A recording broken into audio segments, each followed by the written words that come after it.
Okay, let me just do a quick reaction thing. I'm continuing on with the Clvrngs. Harry, who, it's like, oh, should I choose between the two women who love me even though I'm a useless twit, has finally come out of his sick bed, which I think was just him, you know, retreating to his bed to say, oh, um, Florence Clavering is like, sent back all her stuff, and his mom has come to him and said, like, I hope you're going to be a good boy, Harry. And Harry's like, oh yes, yes, of course, mom. And so he's like, yes, I'll go back to Florence. And he writes her a letter saying, oh, I've always loved you. And it's like, perhaps it was true. And then the narrator says, kind of rolling his eyes, and he goes and visits Florence, and her sister-in-law, Cecily, are like, oh, Harry, you're just so wonderful. It's like gross. Though he does actually walk outside, and the brother-in-law, I can't remember what his name is, Burton, is like, yeah, you're a freaking loser. You're not going to be a man of business.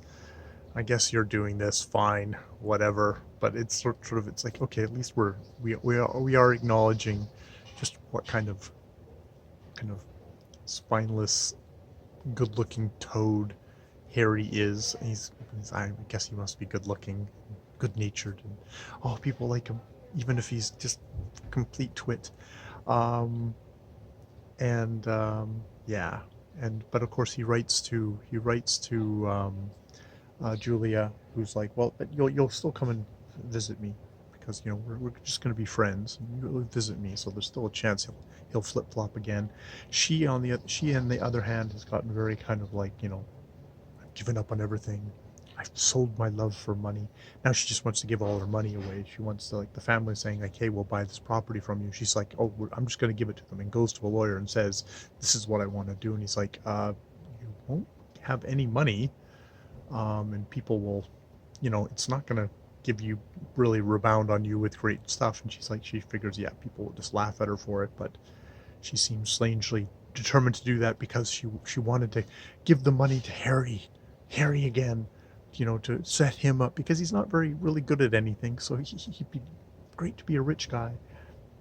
I really do think reading in these passages, it's mostly thinking of just like, oh God, Harry is so annoying, so very very annoying. You just want to wring his neck, or shake some sense into that young man.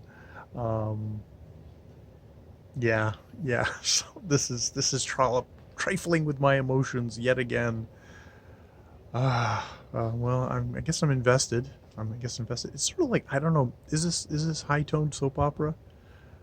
Um, I guess it depends if you look down on soap operas or not. I mean, it's well drawn characters. I believe in these characters, and I believe in their situations. I believe that Harry would be such a twerp, and I mean, I guess it's a good reflection of, it's a society. It seems to be constantly, Trollope goes to these stories where it's useless young men surrounded by women who are far superior to them, which in a way, is this some kind of weird reverse sexism? Not like he's being sexist towards men, but is this a more of a reflection on the super deeply sexist society of the time? I don't know. I don't know. That's my thoughts at the moment, and I'll stop there.